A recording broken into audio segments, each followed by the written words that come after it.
Bueno, buenas noches. Un placer estar de nuevo acá dentro de esta dinámica de las charlas o conferencias del mes de la Biblia en Serjuc. Es un gusto tenerlas y tenerlos por acá esta noche. En ese sentido, la congregación de nuestras hermanas de Sion y el centro les dan una cordial bienvenida a esta actividad de hoy con nuestro querido amigo y profesor Hansel Zúñiga. Tal vez antes de iniciar a presentar a Hansel, quería recordarles que les agradecemos que apaguen sus micrófonos para no interrumpir al conferencista. Si al final alguien tiene alguna duda, recuerde levantar la manita o pedir la palabra. La conferencia normalmente consiste en unos 15, 45 o una hora y después vamos a tener unos minutitos para preguntas, inquietudes, comentarios. Voy a empezar presentando al profesor que ya es muy conocido, pero para la gente que no lo conoce, Hansel Zúñiga Valerio es costarricense. Es máster en Ciencias Bíblicas por la Universidad Bíblica Latinoamericana, licenciado en Ciencias de la Educación y bachiller en Ciencias Teológicas por la Universidad Católica de Costa Rica. Posee estudios de posgrado en España y en Jerusalén estudios de Biblia y Teología. Actualmente es profesor en la Universidad Bíblica Latinoamericana, en la Universidad Nacional de Costa Rica y nos honra también siendo profesor de uno de nuestros cursos aquí en el centro. Hansel tiene a su haber también una serie de libros, de artículos de revistas especializados, etc. Así que les recuerdo que el título de la charla de hoy es La Dama Sabiduría, personificación de la Jomá. Así que los dejo esta noche en manos del profesor Hansel Zúñiga. Adelante, Hansel. Y muchas Muchas, gracias por haber aceptado. muchas gracias, Hernán. Más bien, en realidad es una extensión de la clase de Serjuc, en la cual ya tengo pues muchos años, ¿verdad?, de estar colaborando eh, en este intercambio de aprendizaje, ¿verdad? Y también del compartir de la fe y de la espiritualidad en este caminar que la Congregación de las Hermanas de Sion y Serjuc como centro de formación de diálogo interreligioso, de diálogo intercultural, nos permite, ¿verdad? Nos ayuda en este crecimiento. Eh, Justamente el día de hoy, bueno, para quienes me conocen, ustedes saben que yo mayoritariamente los cursos que trabajo, tanto en la UL como en la Universidad Nacional ahora, son de Nuevo Testamento, son cursos acerca de los evangelios, acerca de las epístolas paulinas, de las cartas de Pablo, eh, pero también curiosidades, ¿verdad?, de la vida, que mi trabajo de tesis de maestría, así como el trabajo de licenciatura hace ya unos años, se centró en exégesis de un texto del Antiguo Testamento, de un libro del Antiguo Testamento. Un libro que en el canon llamamos, en el canon griego, en el canon alejandrino, le llamamos el canon de la lista de los libros sapienciales, los libros de sabiduría. En el canon hebreo pertenecen a la tercer parte de los escritos de la Tanakh, es decir, de los Nevi'im, perdón, de los Ketuvim, de los demás escritos, ¿verdad? Después de la Torá, los Nevi'im y los Ketuvim. Entonces, el tema de la literatura sapiencial, el tema de la sabiduría en el antiguo Israel y la relación con la filosofía del mundo griego, del entorno, en el caso de algunos de los libros, es algo que siempre me ha llamado la atención.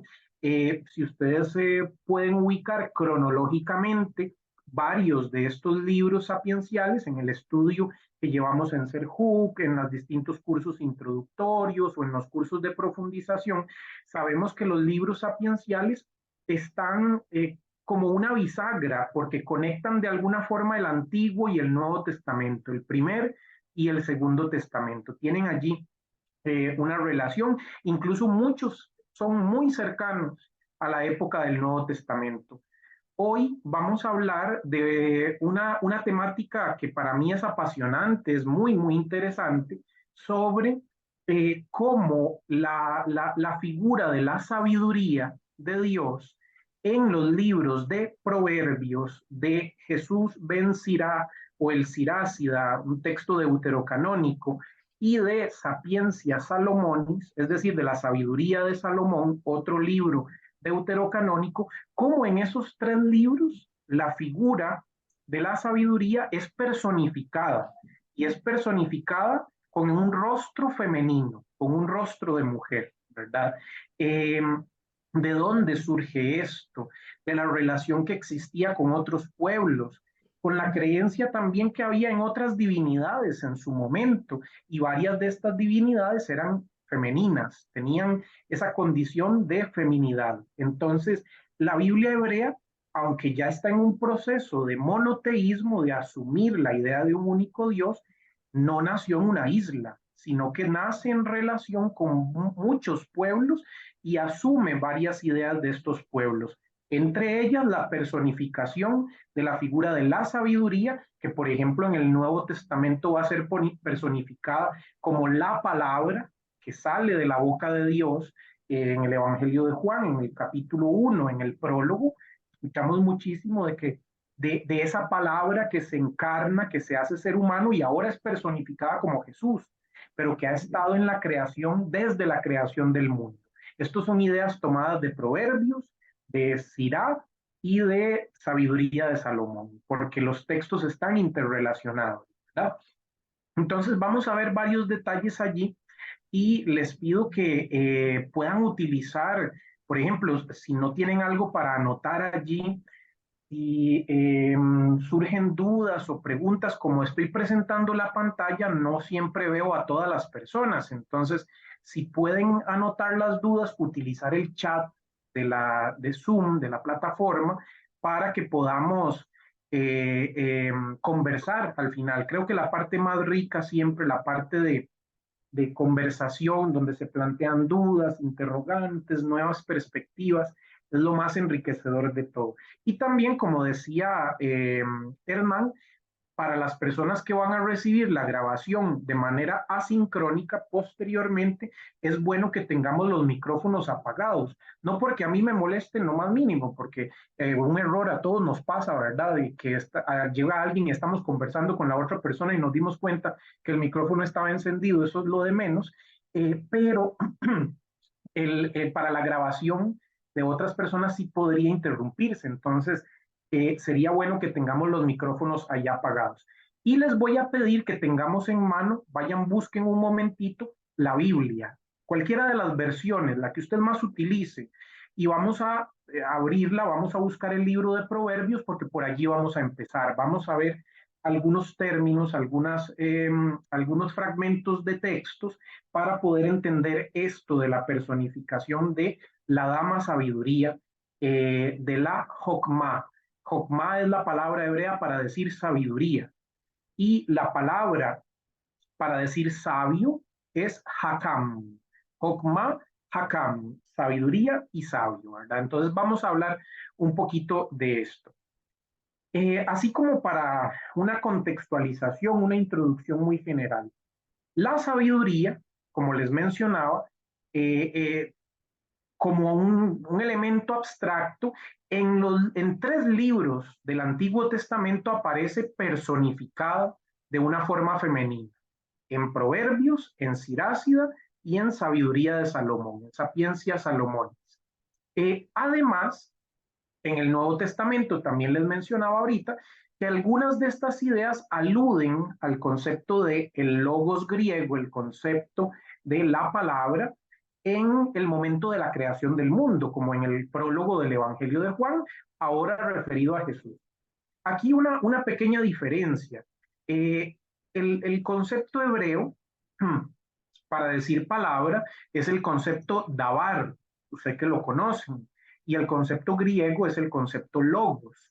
La diferencia no es de una traducción sencilla de un lado a otro, porque traducir no siempre es simple, es decir, cuando traducimos no estamos pasando letra por letra, sino que estamos comunicando una idea y estamos comunicando un mundo hacia otro mundo. El traducir es todo un ejercicio y un arte de interpretación.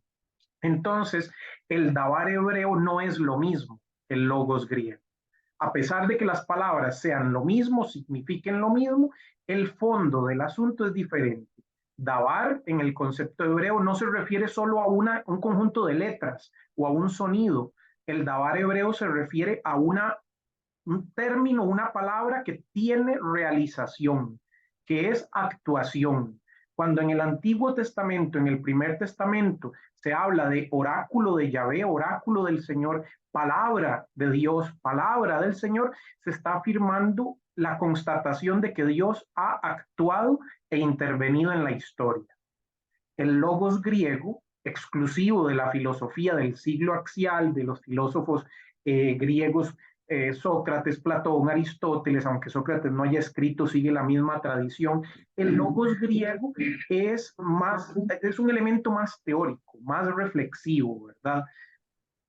Cuando el Evangelio de Juan, que está escribiéndose en griego, habla del logos, a pesar de que está escribiendo en griego, voy a decir algo que en algún momento he mencionado, el Nuevo Testamento, aunque está siendo escrito en griego, está siendo pensado en hebreo, porque son autores judíos y están escribiendo con los códigos del pensamiento hebreo, aunque sea en otra lengua, porque pertenezcan a la diáspora, es decir, que viven fuera de Israel-Palestina, ellos siguen los códigos del pensamiento de la Torá, los Nevi'im, los Ketuvim, en la traducción de la Septuaginta, la traducción griega de los 70.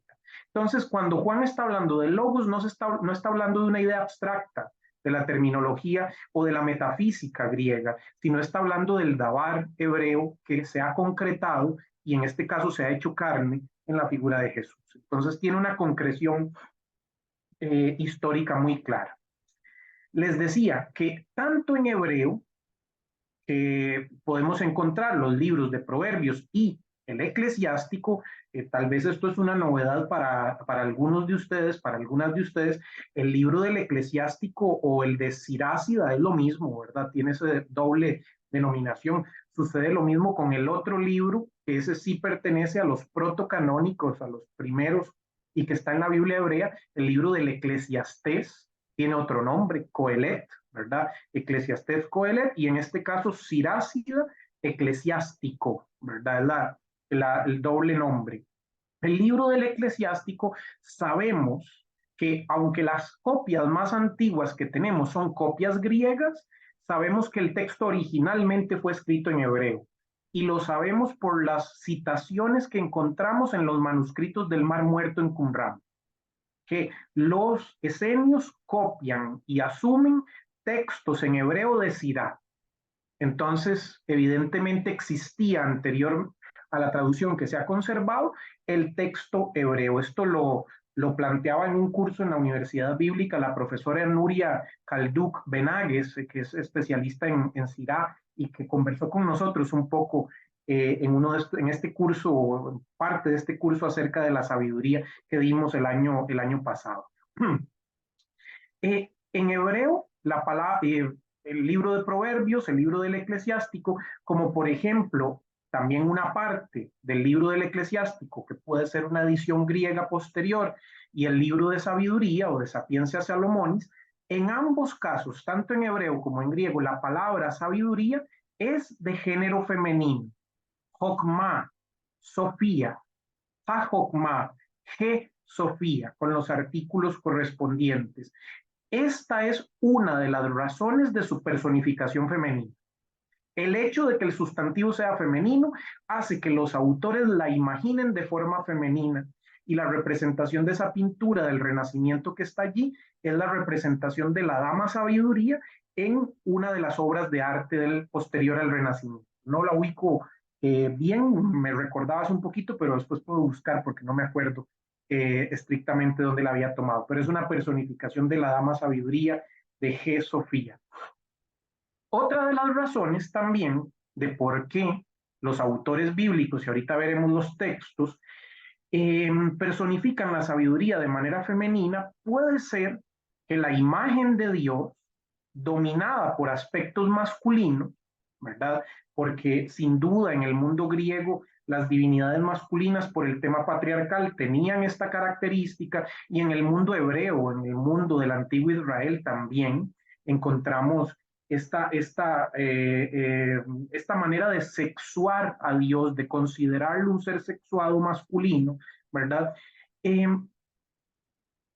que esta idea de que existiese una dimensión femenina de Dios, características femeninas de Dios, tenía un complemento, o que busque un complemento femenino, como existe con otras divinidades del cercano Oriente Antiguo, puede ser otra de las razones por las cuales los autores la dibujen de forma femenina, la escriban, la describan de forma femenina.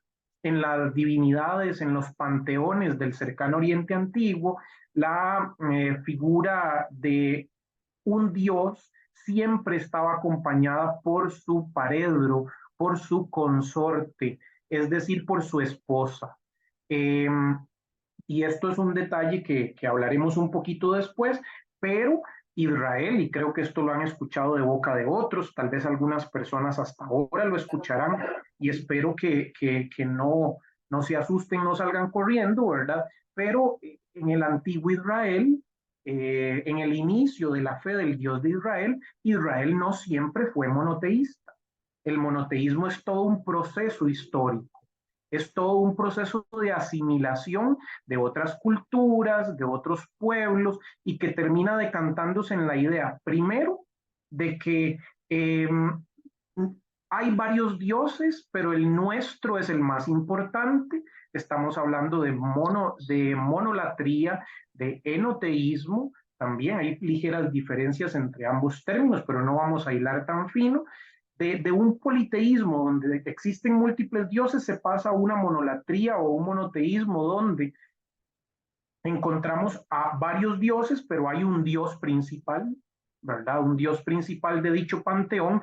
Ustedes pueden encontrar en los salmos, en libros sapienciales y en otros textos antiguos la idea de que Dios es el Dios que está sobre los demás dioses, que gobierna sobre ellos, que manda sobre ellos. La idea de un Dios que está sentado en un tribunal y que es el juez junto con otros, es una idea monolátrica o enoteísta, que aceptaba la existencia de otras divinidades, pero que consideraba que Yahvé es el Dios de Israel, es nuestro Dios, y por lo tanto es más importante, ¿verdad? Entonces, ese es como un segundo paso.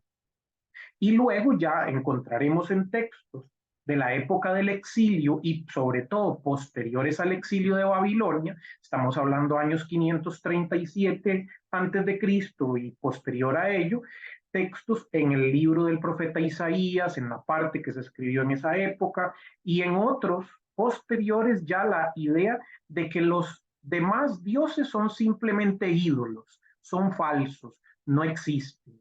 Entonces ya se está dando un tercer paso hacia la idea de un monoteísmo, ¿verdad? Pero esto se dio en un proceso de múltiples siglos, y no fue que ya porque Isaías lo estaba escribiendo en ese momento, todos sus contemporáneos estaban de acuerdo.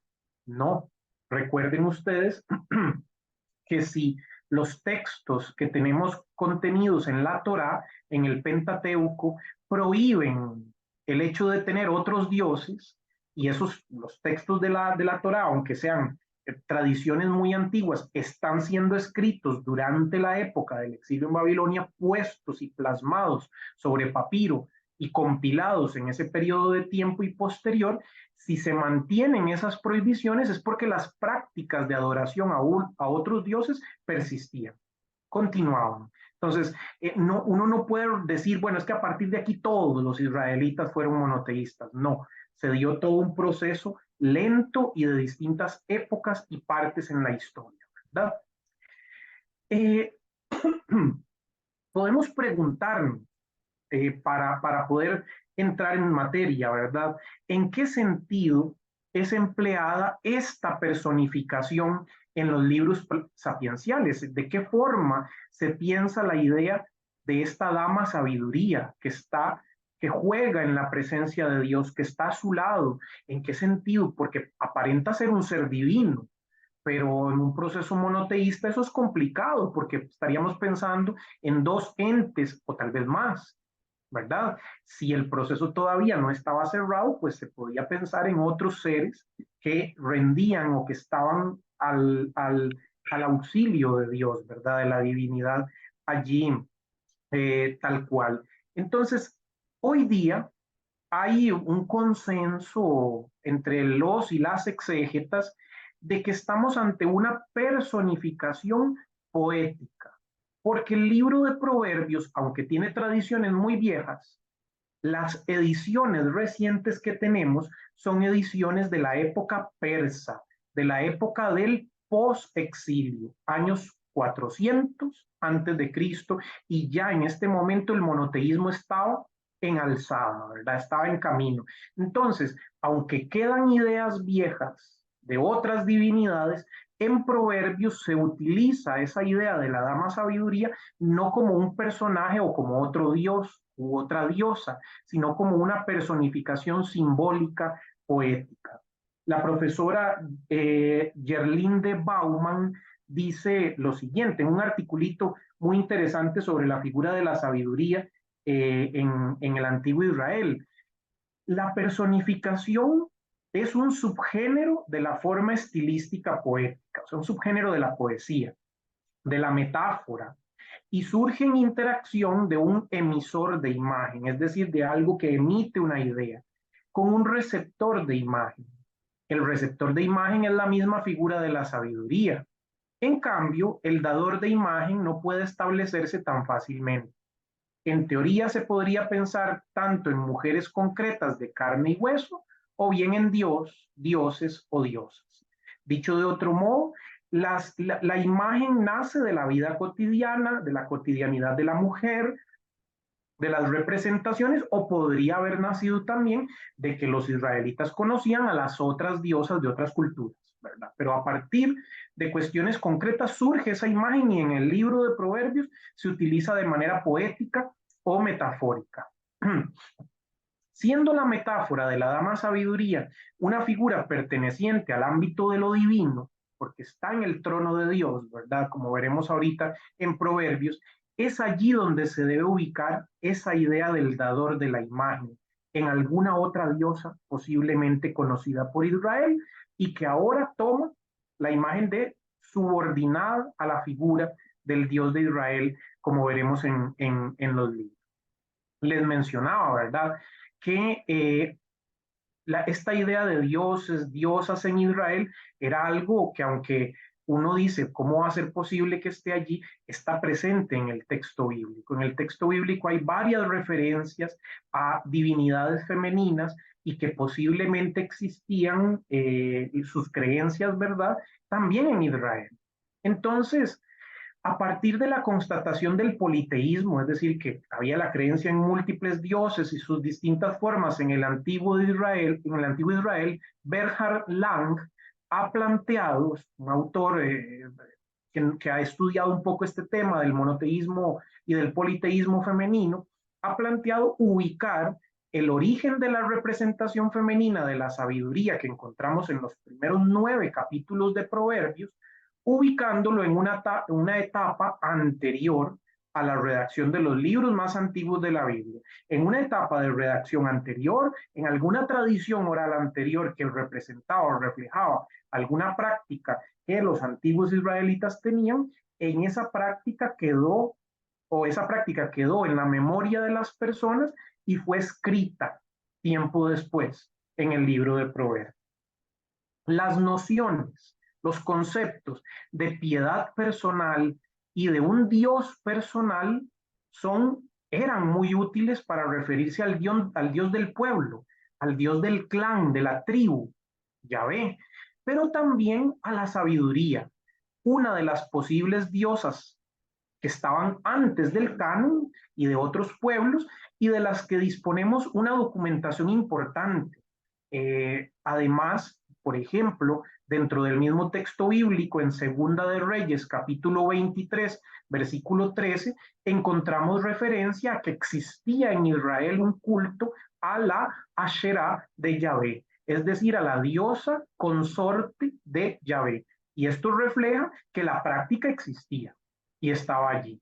Ustedes ven en las imágenes allí, esto es algo que quienes han escuchado al amigo profesor Tomás Romer lo conocen, han escuchado la idea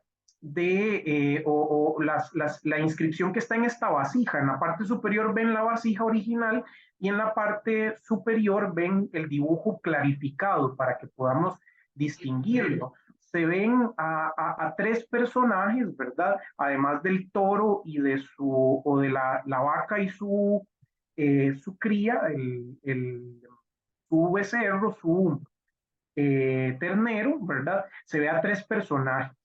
A uno que está coronado, que parece que tiene una corona triple, ¿verdad? Y que además tiene un falo, tiene pene, es un hombre, ¿verdad?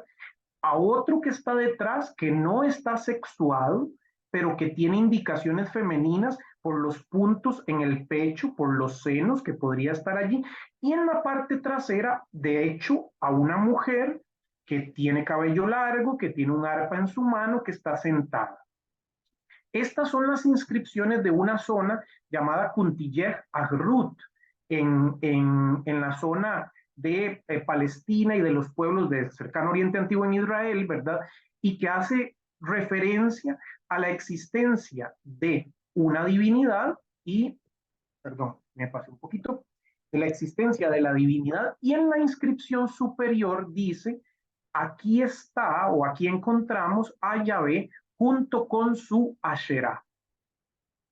Entonces estamos viendo evidencia de que Israel antiguamente fue politeísta y que el Dios de Israel tenía esposa en esa creencia. Con el paso del tiempo eso se fue eliminando, se fue dejando de lado, porque con la idea de un único Dios, del monoteísmo, obviamente Yahvé no podía tener esposa porque no era sexuado, no era masculino. Entonces se fue eliminando la dimensión sexuada, pero eso fue en una etapa posterior. Entonces hay bastante material de esto, aunque a uno no se lo digan y uno no lo encuentre evidentemente o así palpable en el texto. Hay otras referencias, por ejemplo, en Jeremías al culto a la diosa del cielo que se daba en Israel, otra de las divinidades, ¿verdad? Entonces hay testimonios allí.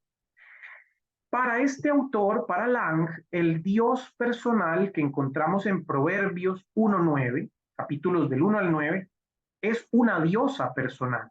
Debemos distinguir que en esta etapa antigua, ¿verdad? Anterior a la redacción, pero que después quedó plasmada allí, diferentes formas de la divinidad se encuentran. El Dios creador, que en hebreo es Elohim o el Altísimo, ¿verdad? Como utilizan las denominaciones.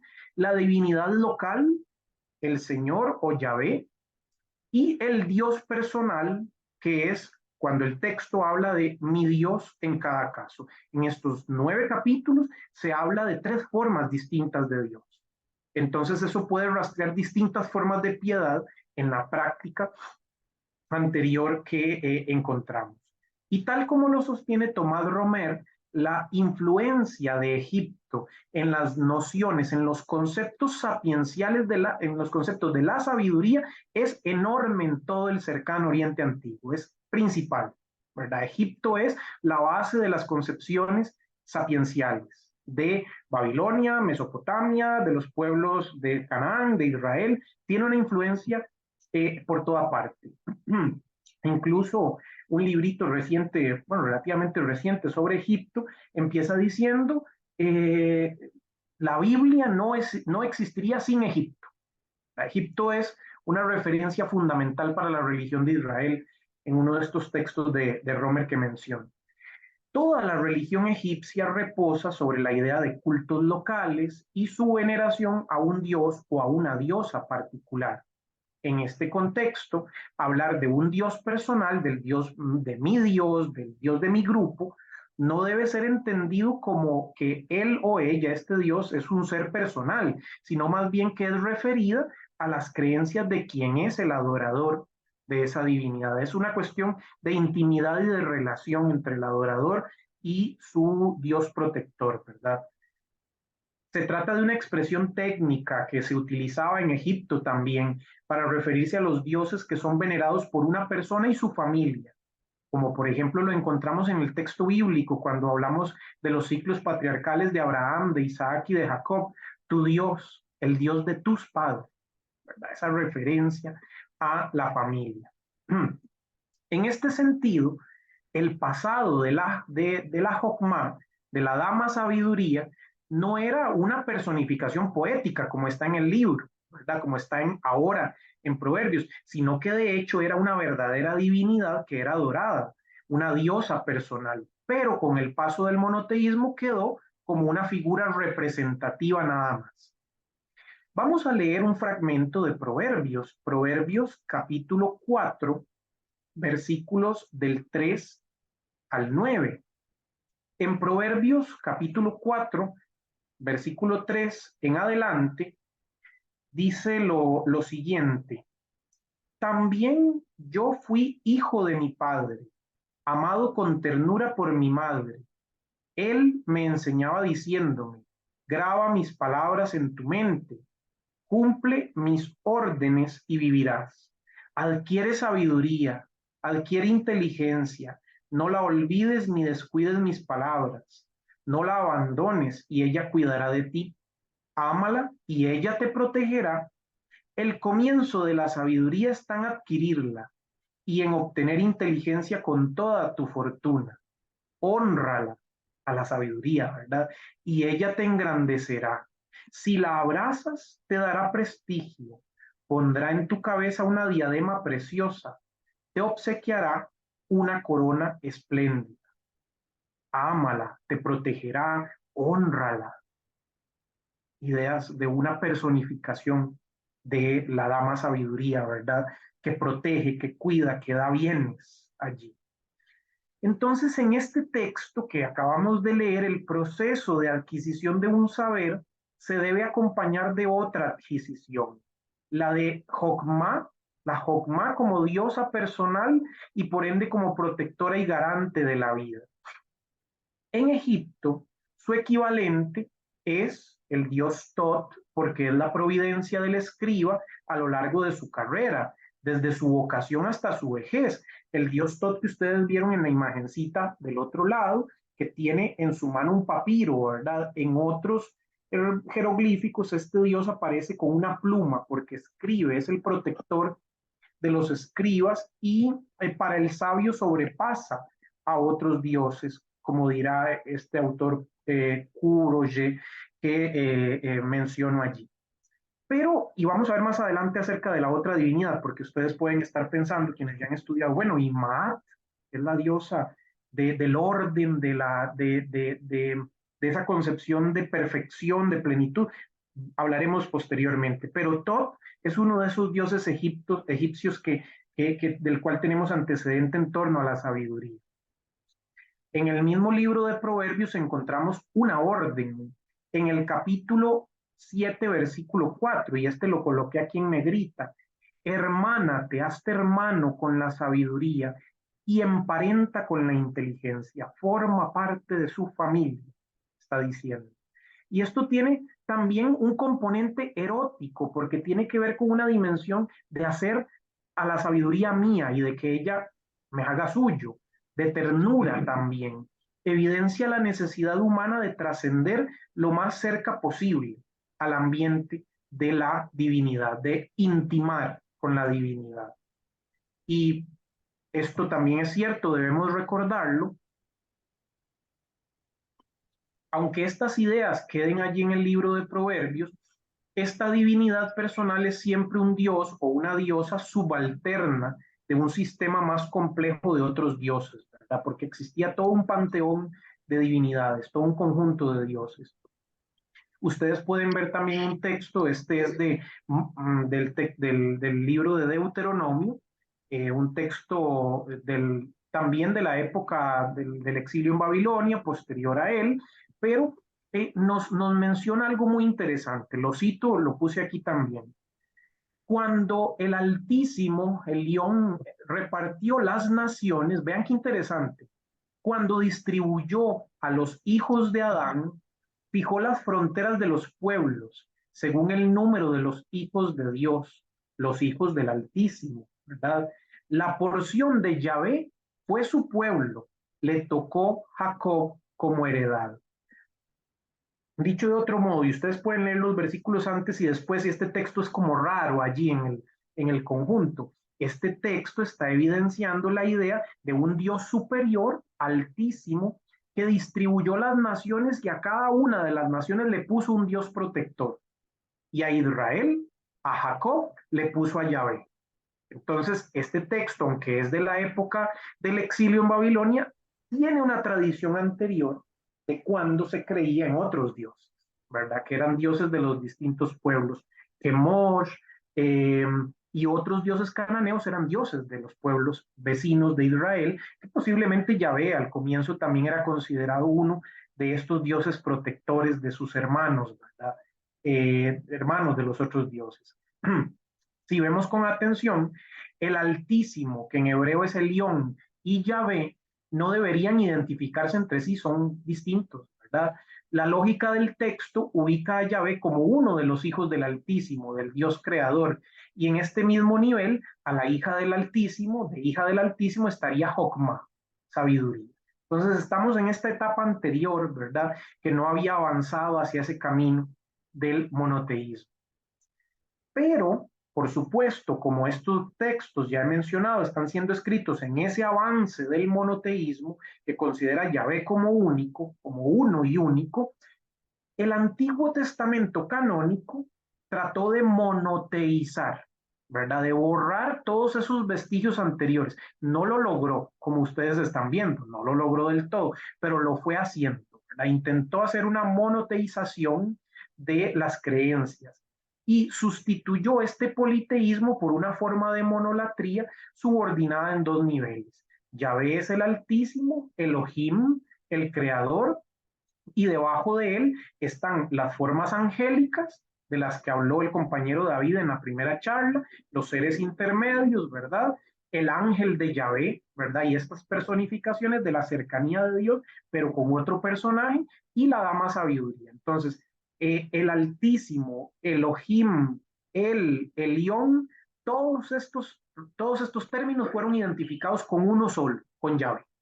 Entonces, Yahvé fue considerado que es el Altísimo y a partir de allí todos los demás seres celestiales vienen y hay una descendencia. Pero esto ya se dio, como les digo, en un proceso posterior.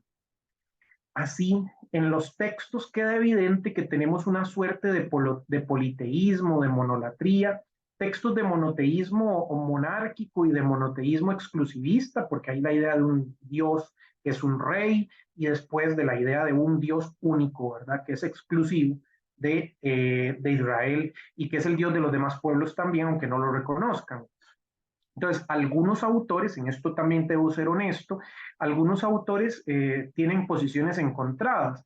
Niegan que en estos primeros 9 capítulos haya un esquema tan antiguo, ¿verdad?, de otros dioses, pero sí reconocen que existe influencia de ese pasado anterior.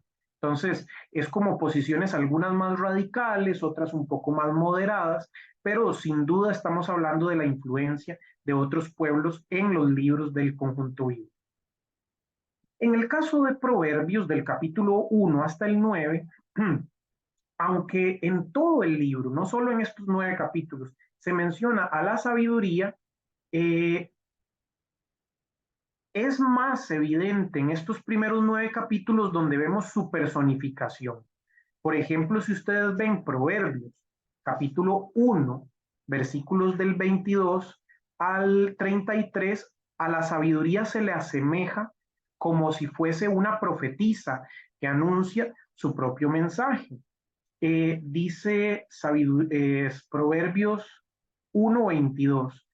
¿Hasta cuándo, inexpertos, amaréis la inexperiencia y vosotros arrogantes disfrutaréis con la arrogancia y vosotros necios odiaréis el saber? Atended a mis advertencias, derramaré mi espíritu para vosotros y os comunicaré mis palabras. Os llamé y no hiciste caso, os tendí la mano y nadie atendió, despreciasteis mis consejos, no aceptasteis mis advertencias. Y continúa allí. En el versículo 20 anterior decía, la sabiduría pregona por las calles, en las plazas alza su voz, anuncia, es una profetisa que anuncia su propio mensaje, ¿verdad? Luego, más adelante, en el capítulo 8, ella hace un elogio completo de sí misma, hace un elogio egocéntrico, diríamos, ¿verdad? Pero es el elogio, el discurso de la sabiduría que empieza en los versículos anteriores, pero en el versículo 8 dice, la sabiduría está gritando, capítulo 8, versículo 1, la sabiduría está gritando, la prudencia levanta su voz.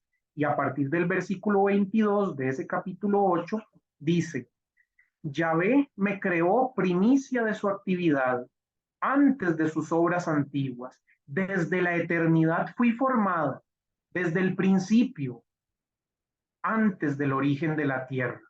Fui engendrada cuando no existían los océanos, cuando no había manantiales cargados de agua, antes que los montes fuesen asentados, antes que las colinas fui engendrada. No había hecho aún la tierra ni los campos, ni el polvo primordial del orbe. Y ahí continúa, ¿verdad? Creada antes de toda la creación, valga la redundancia allí, siendo su hija predilecta, la creación predilecta de Yahvé. Y en el capítulo 9 se presenta a esta dama sabiduría invitando a los transeúntes, a personas que están en la calle, a su banquete, al banquete de la dama sabiduría y diciéndoles a los transeúntes que tengan cuidado, porque hay una mujer extraña. Si yo soy la dama sabiduría, dice, puede ser que se encuentre usted con la dama necedad y no se vaya con ella, ¿verdad? Este dualismo de sabio, necio, que se encuentra mucho en Proverbios, ¿verdad? Está presente en este capítulo 9 que ustedes pueden leer posteriormente con más detalle. Indistintamente de la discusión de que realmente el texto esté hablando de que todavía había creencia en otras diosas o que sea una tradición muy anterior, el texto, este que tenemos retocado en la época del posexilio, ya en un momento monoteísta, refleja una intención que es más política, o sea, una intención que es más acerca de los poderes que se están gestando en el momento en que Israel regresa, o gran parte de Israel, el sector de la élite, regresa a la tierra prometida y está asentándose, ¿verdad? Y en este momento hay lucha de identidad y de poder. ¿Quiénes somos? ¿Qué estamos haciendo acá? ¿Quién es? La pregunta de este periodo de tiempo es ¿quién es verdaderamente israelita y quién no? ¿Verdad? Porque unos se quedaron fuera, se quedaron viviendo en la diáspora y no regresaron, parecía que no son tan religiosos. Y de los que vinieron, algunos tienen prácticas asumidas en Babilonia o de otras creencias que reflejan el vínculo con otros pueblos, y esto para los que son más ortodoxos, más religiosos, considera esto una pérdida de la identidad. El tema de la identidad sigue estando aquí de fondo. La dama sabiduría se opone a la dama necedad y hay una crítica, ¿verdad?, a esto. Y en cualquiera de los casos, la figura de la Maat que ustedes ven allí en la imagen de la diosa egipcia, del orden, de la coordinación, de la pluma, y vean que la pluma es recta, plena, ¿verdad? En el tema de ese orden y de la perfección, eh, y que es uno de estos antecedentes de las diosas sabidurías en los pueblos. Las personificaciones de esta imagen de la dama sabiduría representan estereotipos también de mujeres concretas, porque si están utilizando imágenes de una dama sabia y de una dama necia, recuerden que quienes están escribiendo son hombres, ¿verdad? Y están escribiendo de acuerdo con sus estereotipos de un sistema patriarcal y de quién es una buena mujer y quién es una mala mujer en su criterio, ¿verdad? En un criterio masculino, centrado y que olvida las dimensiones de la mujer y de lo femenino y que deja de lado estas condiciones. Entonces, cada una de estas personificaciones mantienen a las mujeres en fuerte dependencia de sus esposos y las obligan también a adaptarse a una moral social rígida y patriarcal. Esto está muy presente allí y no podemos negarlo, ¿verdad? A pesar de que ya es un gran avance encontrar las figuras femeninas en un texto mayoritariamente masculino y escrito para hombres, porque, perdón por esto, pero ciertamente quienes estaban en la sinagoga lo discutían y podían pertenecer a este debate eran hombres. Entonces, es un texto centrado allí. Lo que hacemos ahora, en épocas después, y concretamente desde el trabajo exegético y desde la interpretación, desde la hermenéutica, es darnos cuenta de que ese sistema, las concepciones patriarcales que encontramos en el texto, no pueden subsistir sin la realidad femenina. Y lo ponemos a dialogar frente a frente. Y podemos del texto entresacar los elementos que son humanizantes, humanos, para poder dialogar con conceptos de igualdad y de equidad que no estaban presentes en el mundo antiguo, ¿verdad? Buscamos, y esto es un detalle que siempre repito, que siempre digo y me adelanto porque también lo menciono al final, la palabra de Dios no es el texto literal, no son la letra, no son los papiros, la palabra de Dios no son las ideas culturales patriarcales de ese momento, es el contenido del mensaje religioso, del mensaje humanizador que encontramos en el texto y que ha perdurado y ha hecho que los libros entren al canon y perduren, sean perdurados durante muchísimo tiempo. Entonces, no importa que se encuentren referencias a otras ideas de divinidades y demás, porque eso es un proceso humano de redacción, ¿verdad? El contenido de la palabra de Dios está en el mensaje profundo que encontramos aquí y la figura de la mujer personificada con un nivel de alta importancia es una dimensión de esa humanidad que estamos extrayendo del texto.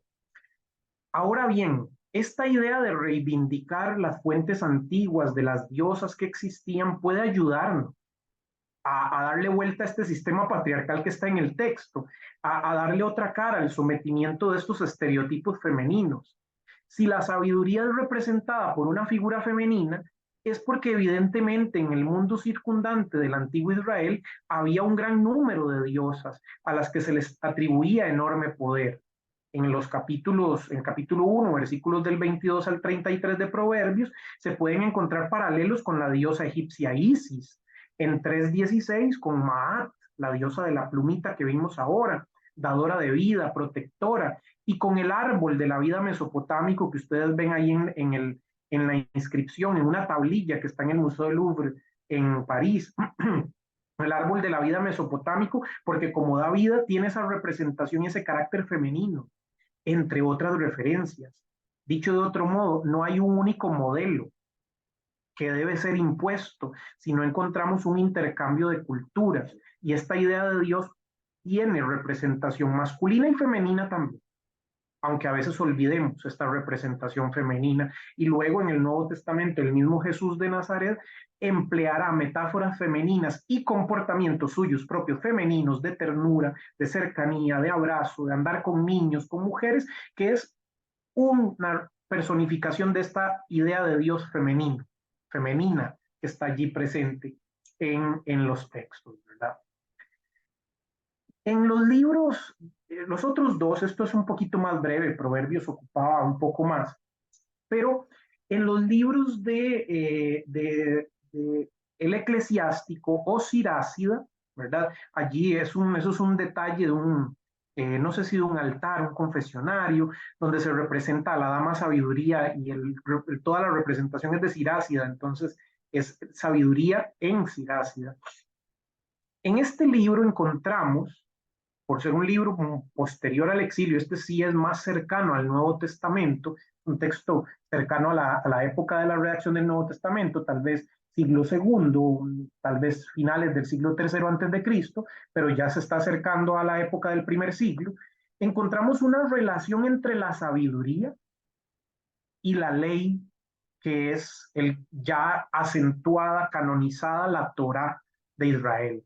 Ley y palabra, en Torá y Dabar, Jogma, y encontramos acá el concepto de Sofía. Inclusive el concepto de la Torá, la ley, y el concepto griego nomos, que implica esta legislación. Quien cumple la ley alcanzará sabiduría. Ahora, como ya, digamos, el libro de Proverbios todavía en esta época, la Torá no estaba totalmente redactada, todavía no estaba en sus ediciones ya canónicas, considerada un elemento ya completo y cerrado, en Eclesiástico sí, en Sirácida ya la Torá es esencial y encontramos estas referencias de ahora, ¿qué es la sabiduría? Seguir la Torá. ¿Verdad? Y esto es algo que se convertirá en un pilar de Israel, ¿verdad? El cumplimiento de los preceptos. La religión de Israel, incluso al día de hoy, es más una religión de praxis que de ortodoxia, que de creencias. Es práctica, ¿verdad? Es práctica vital y por eso 1.26 en De Sirácida de Eclesiástico va a decir, si deseas la sabiduría, guarda los mandamientos y el Señor te la concederá. Varias imágenes son empleadas en el libro del Eclesiástico. Sé que también, por ser Serjuc una institución interreligiosa, interconfesional, ecuménica, tenemos hermanos y hermanas de otros grupos cristianos no católicos, a pesar de la congregación ser de tradición católica. Sirácida o el Eclesiástico y Sapiencia Salomoni no son libros muy conocidos en el ambiente protestante. Bueno, tampoco en el católico, seamos honestos, tampoco es que se lean mucho, pero mucho menos, ¿verdad? Y es leer Sirácida o leer Sapiencia Salomonis, es ver cómo fue avanzando la sabiduría de Israel. Les invito a hacer una lectura de los textos, son bien interesantes, porque uno ve cómo se va transformando la idea de la sabiduría hasta la época del Nuevo Testamento, hasta la idea del logos de Jesús, ¿verdad? Que estos libros van a influir en el Nuevo Testamento, ¿verdad? Sin duda alguna. Entonces, imágenes, por ejemplo, en 14:20 de una mujer rica, de una madre, de una joven o de una esposa en el capítulo 15, o de incluso de una corona llena de alegría en 15:6. También aquí se hace un elogio, la sabiduría de sí misma, al estilo de la práctica griega. Aquí ya hay influencia helenística de un discurso que describe virtudes. En griego la palabra virtud se dice arete. Entonces, en Sirácida encontramos el discurso de la dama sabiduría que hace alarde de sus virtudes una aretología, es decir, un discurso acerca de la virtud griega y que ella lo hace de sí mismo, siempre ubicada en el ámbito de la divinidad, pero ya en este momento claramente subordinada al Dios de Israel, al Dios Yahvé. La figura de la sabiduría está aquí en Sirácida más claramente puesta en relación con Israel, con el temor de Dios, es decir, con lo que tiene que ver con el reconocimiento de la infinita trascendencia de la divinidad y con la ley y los mandamientos, ¿verdad? Sin duda ya la Torá redactada. Ahora se aspira a lograr una síntesis entre el pensamiento israelita y el pensamiento helenístico. Hans Conselmann, un autor en el ámbito de los estudios bíblicos bastante conocido, ha aproximado la figura de la sabiduría con la idea de la diosa Isis, primero egipcia y luego helenística, que está una idea posiblemente presente en Ben Sirá, en el Sirácida, ¿verdad? Porque es algo del entorno. Ambas salen de la boca de Dios, recorren la tierra entera como acto de creación y dominio del cosmos, son inspectoras del mundo, diosas del mar, señoras del destino, todo eso se encuentra en Sirácida. Entonces son representaciones que están probablemente tomadas de otros pueblos, pero aplicadas ahora a una criatura de Yahvé, que es la sabiduría. Entonces, la subordinación de la sabiduría al Dios de Israel hacen que este discurso en Sirácida, en Eclesiástico, sea menos importante que en Proverbios. Aquí ella no tiene el mismo nivel de haber estado desde la creación, pero es una mediadora, casi como una sacerdotisa, una mediadora sacerdotal, una representante de Dios en la tierra, casi que una figura angélica como ser intermedio de los que ustedes ya hablaron en esta semana de Serjuk. Y finalmente, en el libro de Sapiencia Salomonis, o el libro de sabiduría de Salomón, en este texto o esta obra deuterocanónica, vamos a ver si la abro por acá, en esta obra deuterocanónica, bastante cercana al Nuevo Testamento, la mayoría de autores sitúan sabiduría de Salomón hacia el año 50 antes de Cristo. O sea, está a la vuelta de la esquina del siglo I del Nuevo Testamento. Es un libro cercanísimo a las ideas que circulaban en el judaísmo helenístico, en el judaísmo de la diáspora griega el mar Mediterráneo, el mundo mediterráneo. Esta obra, Sapiencia Salomonis, también intenta hacer una síntesis entre el pensamiento hebreo y griego, poner a dialogar al mundo helenístico con el mundo judío para poder destacar que el judaísmo ya como proceso institucional, la filosofía judía podía entrar en diálogo de tú a tú con la filosofía griega. Recalca entonces aquí en este libro la figura personificada de la sabiduría, aún más que en Proverbios y en Eclesiástico. Aquí encontramos ya, si en Proverbios había un alto nivel de personificación, en Eclesiástico no tanto, se subordinaba, aquí la personificación vuelve a crecer, siempre subordinada al Dios de Israel, pero las imágenes que explota son mayores, ¿verdad? En el capítulo 6, versículo 22 va a decir, os voy a explicar la esencia. Vean la influencia griega, hasta el concepto de esencia, usía, sustancia, y el origen de la sabiduría. No os ocultaré secretos, sino que rastrearé sus huellas desde su origen, arjé, y pondré de manifiesto su conocimiento sin eludir la verdad. En 6:22 ha estado desde la creación, durante el dicho acto de la creación en 9:9, incluso siendo artífice de todas las cosas, dice 7:21, llegué a conocer cuanto está oculto y manifiesto porque la sabiduría, artífice de todo, me lo enseñó, dice el autor de Sapiencia Salomón, ¿verdad? Que de hecho no es Salomón, ¿verdad? Estamos en una pseudonimia, una pseudoepigrafía, porque este texto está siendo escrito en el año 50, ya Salomón tenía casi 1000 años de muerto, ¿verdad? El Salomón histórico, entonces estamos hablando de esta idea de darle honor a una figura representativa de la sabiduría, como fue uno de los reyes de Israel.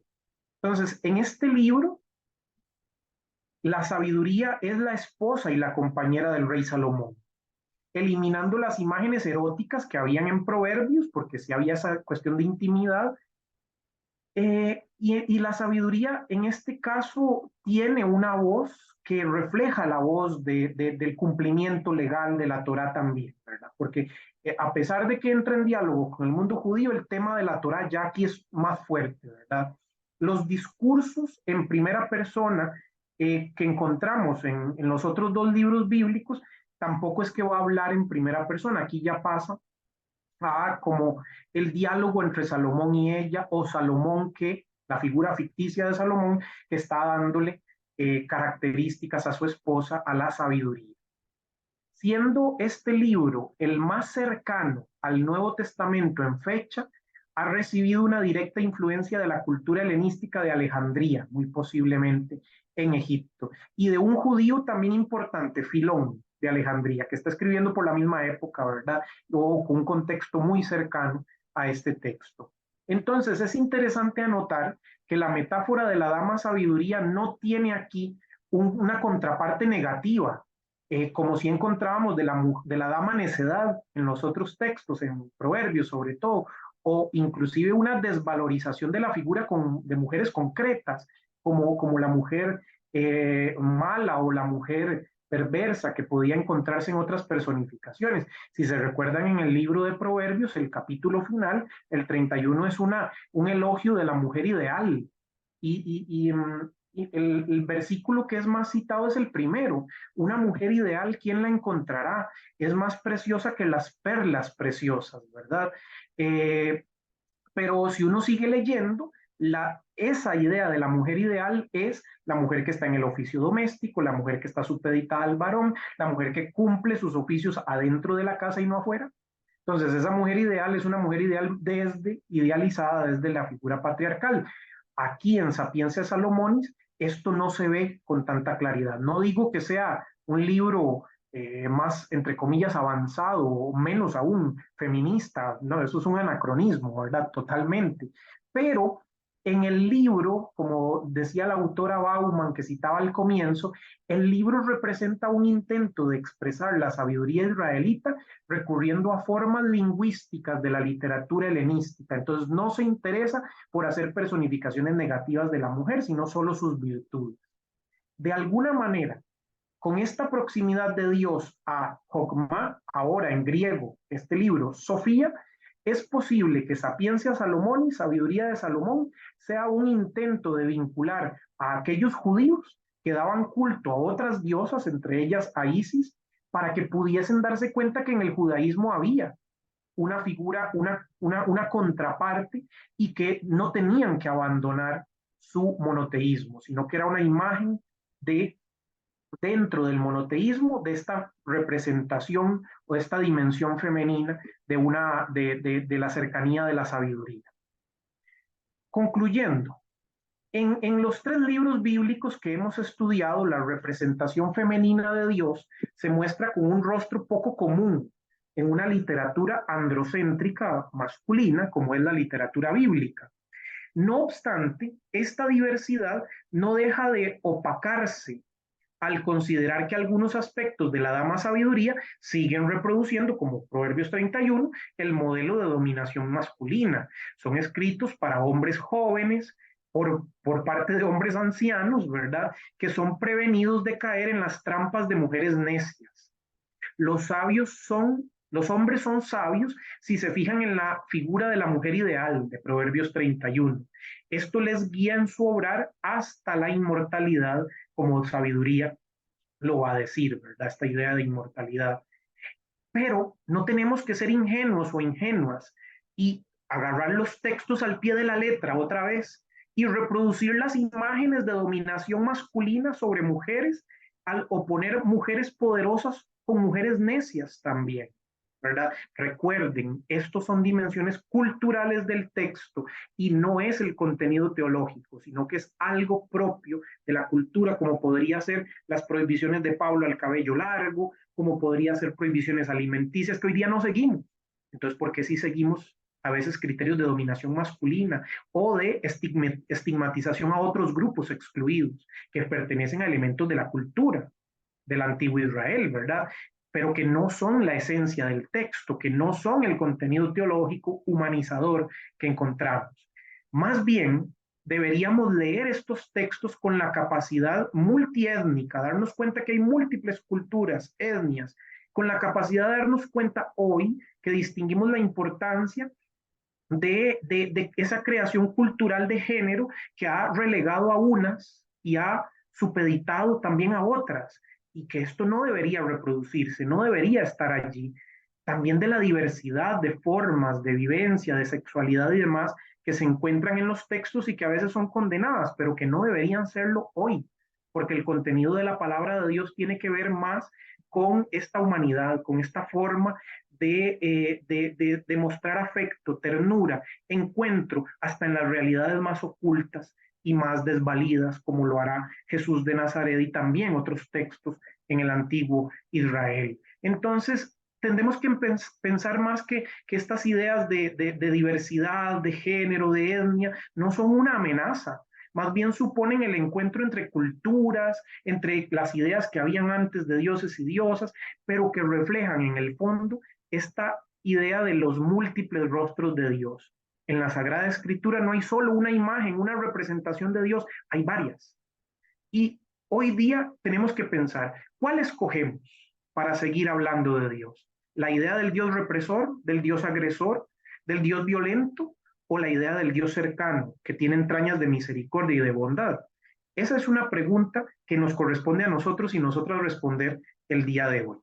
les agradezco mucho y creo que este espacio de las preguntas, de los comentarios, es la parte más rica del trabajo que he presentado en este ratito.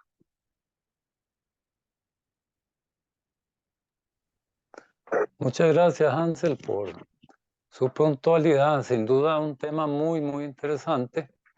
Y invito a los que nos acompañan hoy a leer esos textos y estudiarlos tal como Hansel nos lo planteó.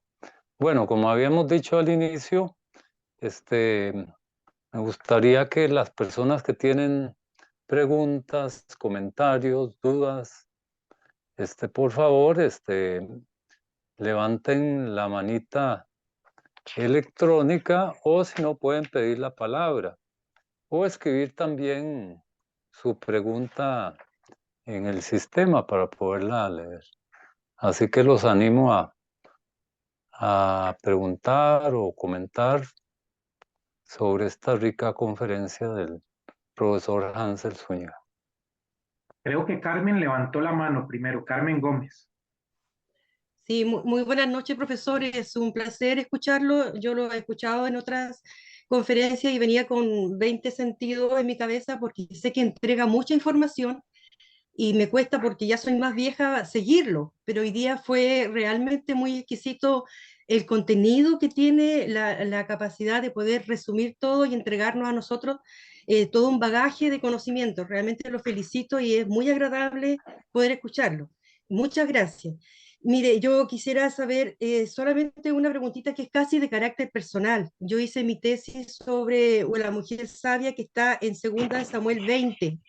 Segunda de Samuel 20:16 dices, entonces una mujer sabia dio voces en la ciudad diciendo, y en ese texto dice una mujer sabia. Entonces yo hice mi tesis con una mujer como si tuviera números de registro de seguro social, zapatos, vestido, y yo nunca me di por enterada que era una figura literaria. Y es así, ¿verdad? No es una mujer sabia, sino que es la personificación de la sabiduría. Esa es mi pregunta, porque llevo muchos años y me quedó la duda y no me fue tan bien. Entonces yo digo, después supe que en la literatura o que los antiguos usaban figura diciendo mujer sabia para referirse a la sabiduría. Ahora, todo el contexto que usted da y entrega es un recurso literario, pero no es la sabiduría, es la personificación de mujer, pero no es una persona. Entonces yo quería que usted me dijera si lo que dice ese versículo no es que era una mujer, sino que era la personificación de la sabiduría. Esa es casi personal la pregunta. Muchas gracias, profesor. Es una delicia escucharlo. Carmen, estás hablando desde Chile, ¿verdad? Sí, de Chile. Son las 11 de la noche, pero Sí, sí, yo me quedaría hasta las eso, 12 de la noche con usted. eso le iba a decir que, bueno, yo sé que en otros contextos se acuestan más tarde, ¿verdad?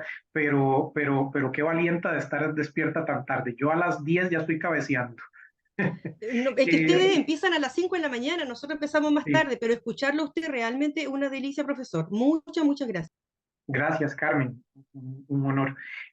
Mira, es una muy buena pregunta. Yo reconozco que yo no soy especialista en Antiguo Testamento. David conoce más que yo de estas temáticas y sobre todo de los libros de la historia deuteronomista, donde los cuales está Samuel, ¿verdad?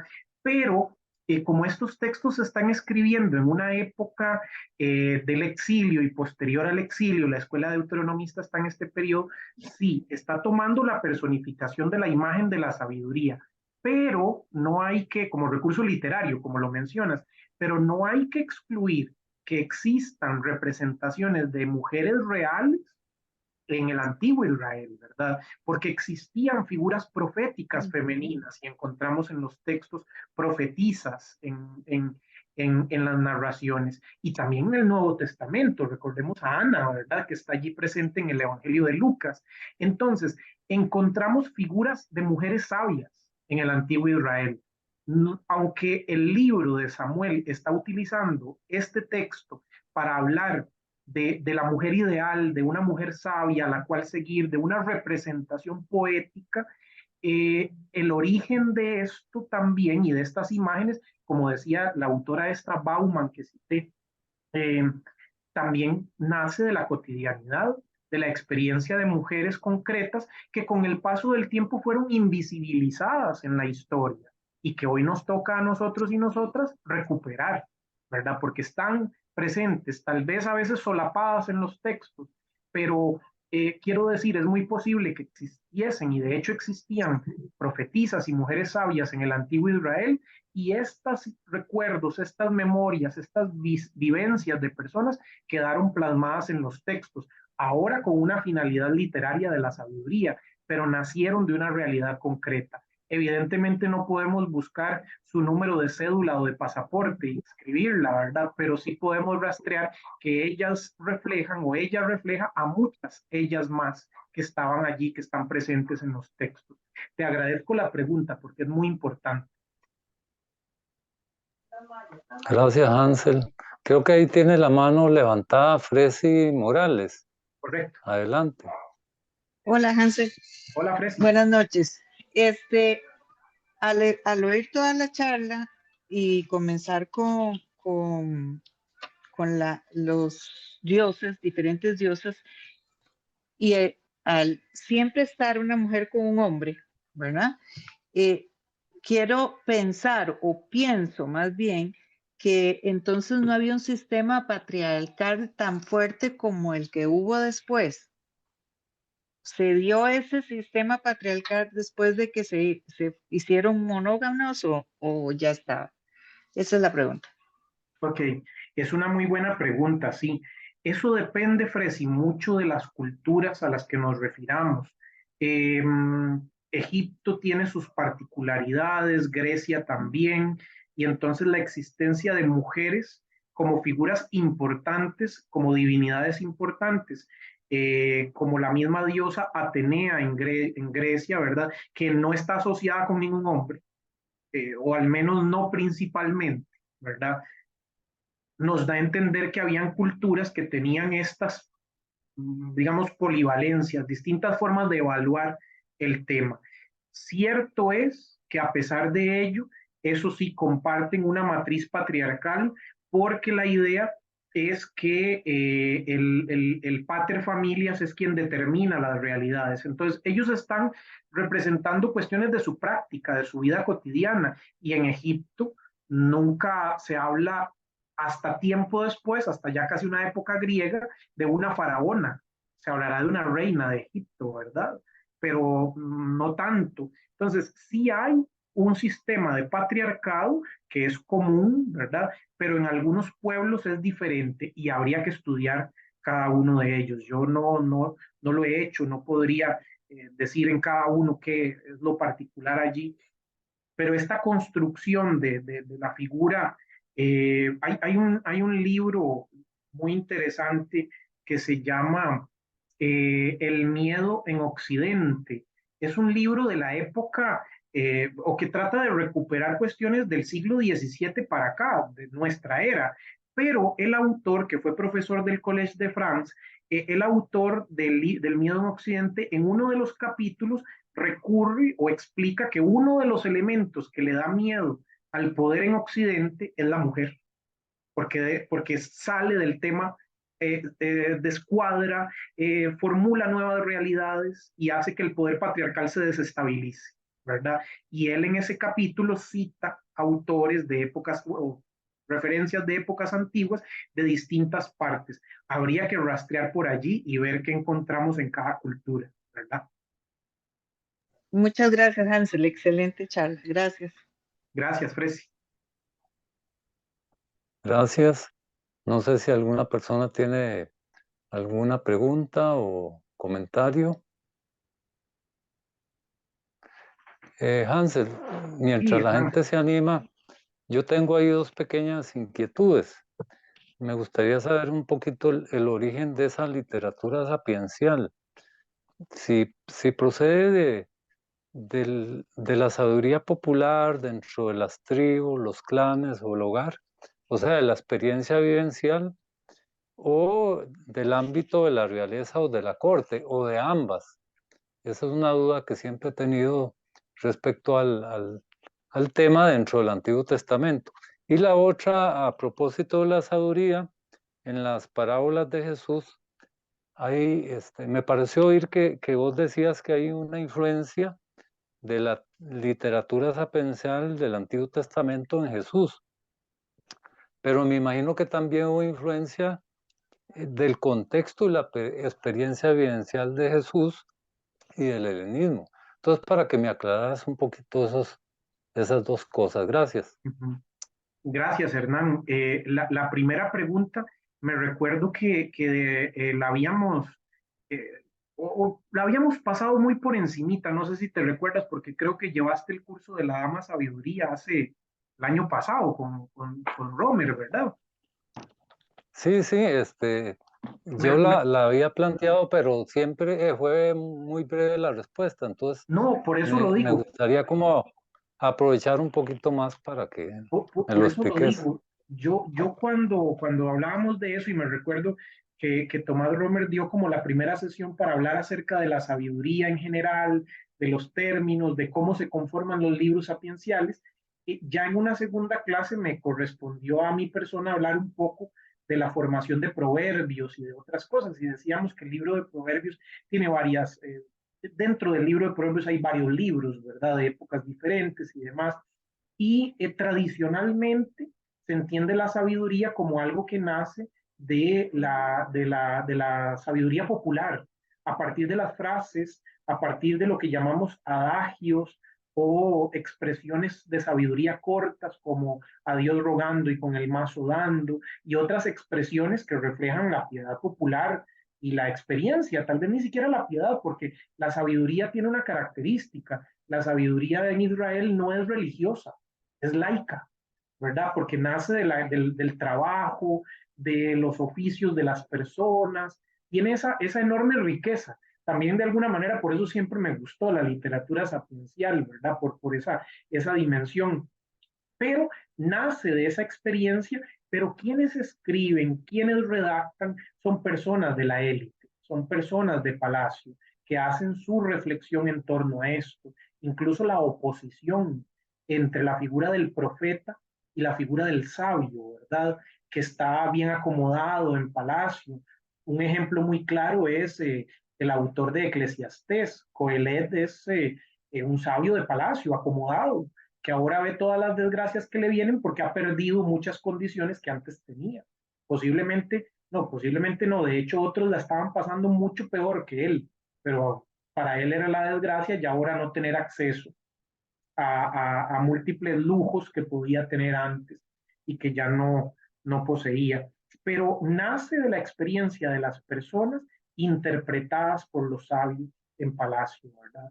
Ese tipo de literatura ya más refinada, que asocia con la Torá, que asocia con nomos, con la ley, es una sabiduría para una clase, entre comillas, culta. Entonces, aunque nace de la tradición popular, digamos que es raptada por el grupo de la élite de alguna manera. Entonces, se da ese convencimiento. No recuerdo quién fue el que redactó el comentario a Proverbios en la introducción al Antiguo Testamento de Romer, de Nihan y de Christoph Nihan, Tomás Romer y el otro que se me va el nombre. Bueno, pero en ese comentario de Proverbios se habla un poquito de este proceso de la sabiduría, de lo popular a la corte, ¿verdad? A palacio. Y sobre lo segundo, de la influencia en el Nuevo Testamento de la literatura sapiencial, bueno, es que, digamos, la lírica en Israel, que nace a partir de, o que se cristaliza en los salmos y en otros textos líricos también, era algo que pertenecía a la piedad del judío regular, de cualquier persona que oraba en la sinagoga, que recitaba los textos, que continuamente los escuchaba. Entonces, a través de la literatura lírica también se encontraba o se asumían elementos de la literatura sapiencial. Y los proverbios también eran populares. No todas las sinagogas uno no puede rastrear, es muy difícil saber cuáles sinagogas en el siglo I tenían cuáles libros, ¿verdad? Para leer. De hecho, Isaías, la Torá, de hecho, 5, e Isaías, sin duda, ¿verdad? Y tal vez algunos otros, pero no podemos saber cuáles, en todo caso. En el sentido de la utilización de imágenes, de representaciones, sobre todo de metáforas, en las parábolas, por ejemplo, encontramos una referencia muy clara de literatura sapiencial, ¿verdad? De formas sapienciales. Y como recuerdo, hace un mes y resto, nos hablaba la profesora Amy Jill Levine, que ha estado con ustedes también en Serhook, la manera más clara de entender las parábolas de Jesús es ubicarlas en la línea de la sabiduría de Israel, ¿verdad? En ese sentido, con las metáforas propias del Antiguo Testamento, metáforas, no alegorías, porque esto es diferente. Una metáfora alude a algo concreto, ¿verdad? La alegoría trata de crear una historia, un cuento representativo para interpretar la Torá, para interpretar alguna ley, algún precepto. Jesús no hace alegorías, Jesús se centra más en metáforas concretas para que la gente le entienda, ¿verdad? Entonces, no es tanto ese método rabínico sofisticado, sino más bien el de la sabiduría que nace de la experiencia concreta de Israel. Excelente, muchas gracias, quedó muy claro. Veo una manita ahí levantada de don Melvin Cabero. Adelante, don Melvin. Sí, muchas gracias. Todo esto bueno, que estamos escuchando nos demuestra que es algo que es muy claro, ¿verdad? Que la Biblia no ha caído del cielo, que, que incluso ahí la Torá refleja una serie de tradiciones anteriores a las mismas creencias judías hebreas. Y digo yo, bueno, ¿qué dirá? ¿Qué dirá como un judío siendo monoteísta con esas tradiciones que de alguna manera se colaron dentro de la Torá? Por ejemplo, lo que vimos ahora, el de Deuteronomio, que habla de una etapa politeísta dentro de la misma tradición judía. Y eso también me recuerda un poco a un libro apócrifo como es el de Enoch para los católicos, que a pesar de ser apócrifo, eso no obsta para que en algunos libros canónicos se hagan mención a algunos aspectos de Enoch. Entonces yo, qué difícil manejar todo esto, porque por más que se quieran incorporar estas tradiciones de estos libros dentro de una concepción monoteísta de la Torá, no quita ahí que se incorporen estos aspectos ya de una tradición más añeja, ¿verdad? Gracias. Gracias, don Melvin. Sí, de hecho, y inclusive para comentar, porque es más un comentario para seguir el diálogo, hay que entender que el judaísmo también es muy plural, ¿verdad? Entonces, existen grupos que son más ortodoxos o ultra ortodoxos que jamás aceptarían un estudio de este carácter histórico crítico del texto, ¿verdad? Pero hay otros que sí lo hacen y entran en esta dinámica. Allá mismo en Jerusalén, la Universidad Hebrea de Jerusalén hace trabajo de literatura histórica, de rabinismo histórico, por ejemplo, uno de los grandes arqueólogos israelíes, tal vez el más conocido en el ámbito del estudio de estos temas, ¿verdad? Es Israel Finkelstein, y es uno de los que más habla del tema del politeísmo en el proceso. Ahora, la pregunta o la idea esta de que es difícil es que siempre, justamente como usted lo decía al comienzo, como nos han enseñado casi que la Biblia ha caído del cielo al estilo del Corán, ¿verdad? En la literatura musulmana,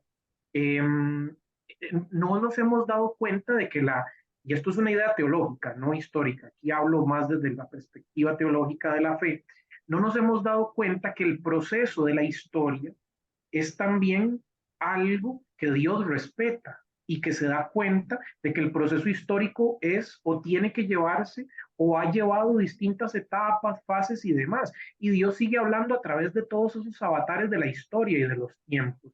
Entonces, darnos cuenta, que es lo que decía en la charla, que la palabra de Dios no es las formas culturales, todo ese montón de elementos y bagajes que están allí, sino que es el contenido profundo que gesta vida, que humaniza, que hace que las personas se inspiren.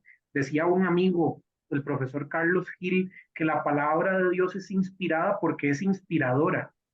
En ese sentido de que gesta nuevas realidades, es que todos estos debates históricos son debates de especialistas, pero uno, en el sentido profundo, filosófico, teológico, humano, busca estas realidades que van más allá, ¿verdad? Y le ayudan a esta reflexión de fe. Para quienes aquí son, sé que hay pastores, líderes religiosos y demás, uno no se pone en un púlpito a hablar de estas cosas, porque esto es un estudio académico, ¿verdad? Pero la persona que tiene una responsabilidad en la formación de otras, también tiene que saber explicar el texto bíblico y darse cuenta que el texto bíblico tiene distintas fases, etapas y que refleja momentos de la humanidad, incluso textos tan difíciles como puede ser Eclesiastés, que es casi que duda de Dios, Job, que es a veces blasfemo y demás, y es que Job y Eclesiastés también somos usted y yo, que en un momento le hemos dado la vuelta a Dios o nos enojamos o es la dimensión humana en lo divino y lo divino en lo humano. Esa doble vía que está allí presente en los textos.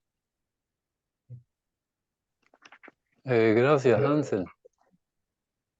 Me pareció que ¿alguien? Luis Leiva levantó la mano. Me pareció. Sí, Hansel, ¿cómo estás? Hola Luis, ¿qué tal? Gusto de saludarte. No, mira, sí levanté la mano, pero ya contestaste lo que te iba a preguntar. Ah, ok. Exactamente eso que acabas de decir. O sea, qué difícil es cuando la gente te consulta y tal vez no desde el púlpito, pero sí en ciertos ámbitos en donde uno se desarrolla como pastor, que te hacen cuestionamientos de ciertos tipos, en donde uno dice, digo algo como esto, puedo más bien causar un desastre mental en alguien, ¿verdad? O en su fe misma, cuando se hablan ese tipo de temas, ¿verdad? Que son tan complejos, Sí. ¿verdad? Y que no son tan fáciles de digerir por uno mismo y mucho menos por pues el pueblo sencillo que no se mete en este tipo de estudios tan fuertes, ¿verdad? Entonces, son temas que son bien complejos, ¿verdad? Pero sí, muchas gracias y de verdad excelente tu presentación. Gracias. No, gracias a vos, Luis. Y tenés razón, yo no soy ni sacerdote, ni soy pastor, soy profesor de secundaria también y como profesor de secundaria tengo dentro de mis interlocutores, aprendientes, eh, por el tema, digamos, la forma en que yo abordo la materia de educación religiosa en secundaria, lo abordo más como una ética, entonces estos temas no van a salir con frecuencia, pero siempre hay estudiantes curiosos, inteligentes, que van más allá y que te preguntan y te cuestionan. Y el nivel de debate, de explicación, no tiene que ir por el ámbito de lo más técnico, de lo más complejo, sino de darle a las personas a entender que la Biblia refleja todo un proceso, que la Biblia refleja todo un proceso histórico, humano y demás, y que en esa historia y en ese proceso humano es donde Dios ha hablado y sigue hablando, ¿verdad? Porque sigue hablando con la idea del Vaticano II, esta idea de los signos de los tiempos y que en la teología latinoamericana con Juan Luis II tomó tanta fuerza, porque son los signos de los tiempos. Dios nos habla a veces de formas que uno no se da cuenta. Entonces, cuando uno hace y que también en la universidad bíblica me ha tocado hacer alguna predicación o alguna homilía, la predicación no es un espacio exegético. La predicación tiene que centrarse particularmente en tres elementos, en el mensaje bíblico que tenemos, en el mensaje litúrgico que tiene que ver con la festividad en la que estamos o por qué estamos reunidos, y con el mensaje de carácter práctico para la aplicación en la vida de las personas. Una buena reflexión, una buena homilía tiene esas tres dimensiones y que logra unirlas, ¿verdad? Y eso es todo un arte y es bien complicado, no cualquiera lo hace bien, ¿verdad? Bueno, ustedes y yo, veo a más de uno que se está riendo y dice, sí, tal vez mi párroco o mi pastor no lo hace tan bien, cuesta mucho, es todo un arte y un desarrollo, pero no es el espacio técnico, es el espacio para alimentar la dimensión vivencial y la práctica de la fe que se está gestando en el ambiente de la liturgia, en la celebración, ¿verdad? Gracias, Hansel. Mientras ahí la gente se anima un poquito, quiero aprovechar un momentito para recordarles que la próxima semana son nuestras últimas charlas dentro del contexto del mes de la Biblia. Y el miércoles 27 de septiembre a las 9 de la mañana tendremos al padre Francesco Voltaggio, que nos va a hablar sobre el tema Torá escrita y Torá oral. Inmediatamente el jueves 28 de septiembre a las 2 de la tarde estará la hermana Soribet Holtman con un tema titulado El espíritu vínculo entre la Escritura y el Nuevo Testamento. Así que desde ya quedan cordialmente invitados e invitadas para que nos acompañen en la última semana de esta celebración del mes de la Biblia. No sé si, David, habrá alguna pregunta o alguna inquietud ahí por escrito que yo no veo por acá, y si no vamos No, en el chat terminando no porque ya. tenemos intervenciones, ¿no, Hernán? Creo que Bueno, Roxana entonces. abrió el Sí, micrófono, Roxana Barca. Ay, No perdón, sé sí, si Roxana, quiere no la hablar, vi. entonces. sí, Hansel. Hola, Pero Roxana. primero, hola, Hansel. Primero que nada, agradecerte porque se me pasó el tiempo rapidísimo. He saboreado montones todos estos insumos que nos has regalado porque siento que responden. En el caso, por ejemplo, en el mundo católico, ¿verdad? Realmente a dar una lectura adecuada de los textos, y sobre todo lo que decías me ha llamado la atención porque estos textos de la sabiduría sapiensal casi no se utilizan en el mundo católico, cuesta mucho. Entonces yo creo que hay un desafío también, inclusive a nivel pastoral, de poder incorporarlos justamente para poder responder a todo ese deseo de tener una lectura más adecuada de la palabra, que nos lleve a transformar la vida y sobre todo las relaciones en esta lucha de reivindicar la presencia femenina en la iglesia, que nos cuesta todavía que nos den el protagonismo que Dios lo quiere. Yo tengo una inquietud también con respecto al culto ya en el mundo católico. No sé, es como, tengo ahí ahorita que vos hablabas de todo este esfuerzo de reivindicar las fuentes antiguas de las diosas. En el mundo católico, que a veces inclusive hasta los padres regañan a la gente, hablando a lo tico, porque dicen que el culto a la Virgen María, por ejemplo, se les dice, no, María no es una diosa, es una intermediaria y todo eso. ¿No será que en el fondo también del pueblo, de la sabiduría popular también, hay como un esfuerzo y un deseo de reivindicar también ese poder y esa fuerza de la mujer? O sea, porque uno llega y realmente la gente adora a María, ¿verdad? Y uno habla con la gente y siempre uno le dice, es que María sí me oye, ella me oye realmente ante las situaciones que se viven en la cotidianidad. ¿No será que inconscientemente, bueno, ya eso es una cuestión tal vez de fenomenología de la religión, pero también como para entender como esa fuerza, aunque sea inconsciente, de querer rescatar la fuerza femenina que hay en la divinidad, y que en el mundo católico, por ejemplo, o en el mundo cristiano, hay una carencia todavía de darle, y más en el católico, de darle lugar a la mujer en la iglesia y a nivel pastoral. Es catequista, pero no en la toma de decisiones, ¿verdad? Entonces, por ahí está mi inquietud con base a la extraordinaria y excelente ponencia que nos ha regalado en esta lucha de reivindicar a las mujeres en las iglesias y en el mundo. Bueno, gracias, Roxana. Y creo que con lo que empezaste también hago eco de lo que escribía Giselle en el chat sobre ver la realidad, ser críticos, no quedarnos en eso. A veces nos quedamos cortos en ver esos elementos de cómo la historia de Dios, que nos sigue hablando en la historia.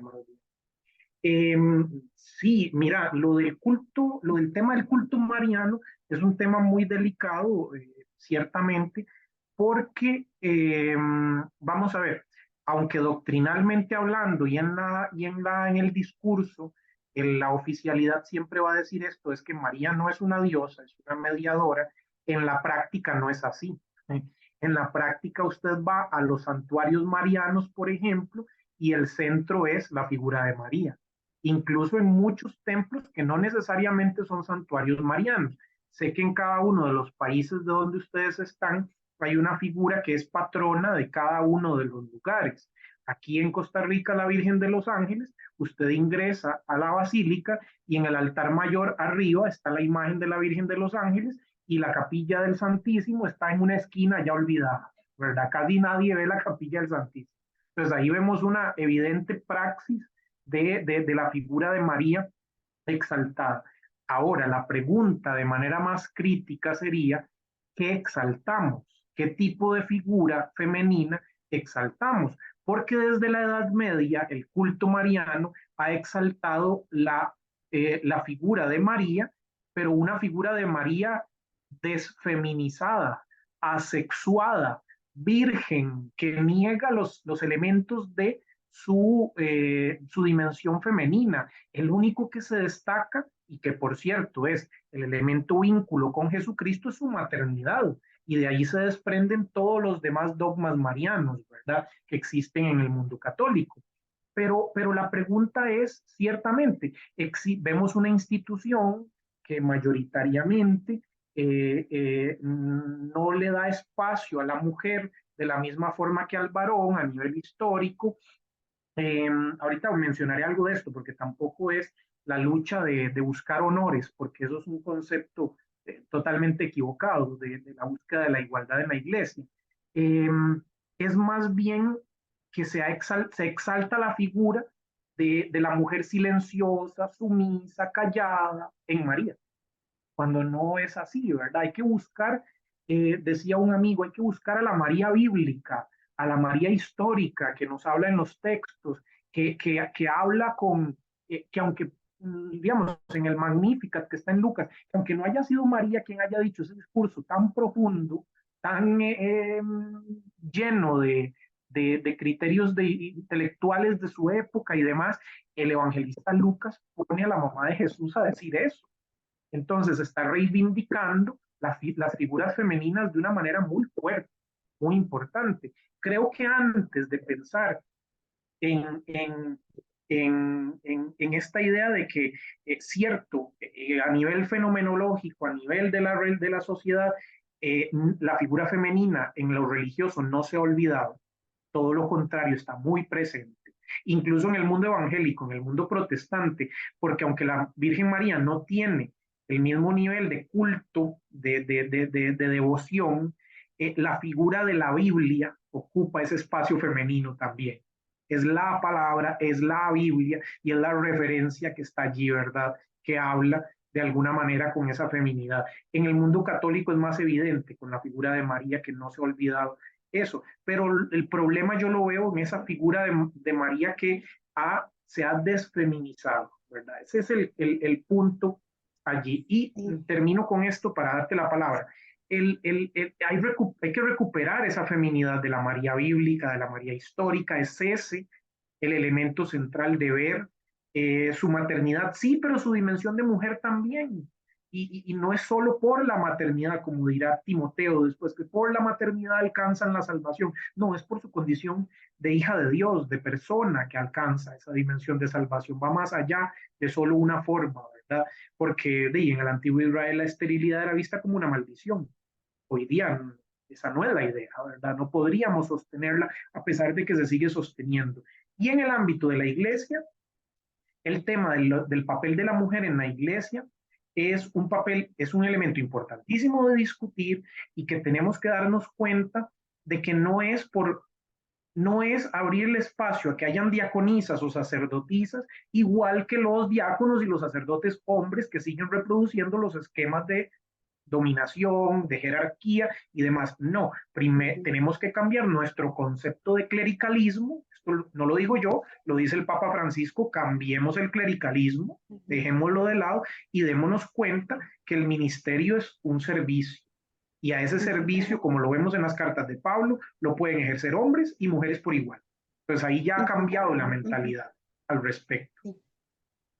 No, totalmente de acuerdo, Hansel. Muchísimas gracias, porque lo que iba también era como ese rescatar esa religiosidad popular que creo que es importante y que está vigente para poderle darle un mayor contenido en esa dimensión profética de la presencia y figura de la mujer o femenina en las iglesias. Muchas gracias. Gracias a vos, Roxana. Gracias a ambos.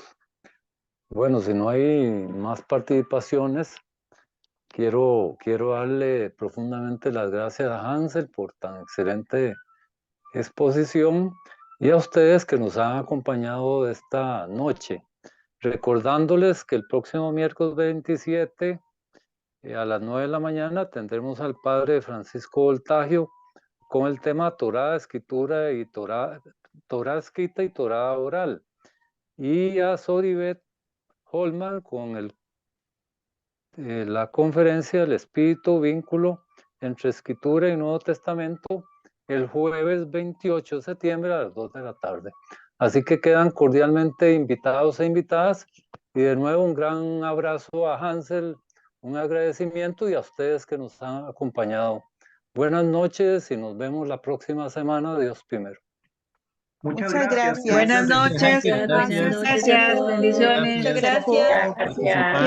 Muchas gracias. Buenas noches. Muchas gracias. Buenas noches. Gracias, Gracias, profe. Buenas noches. Hasta luego.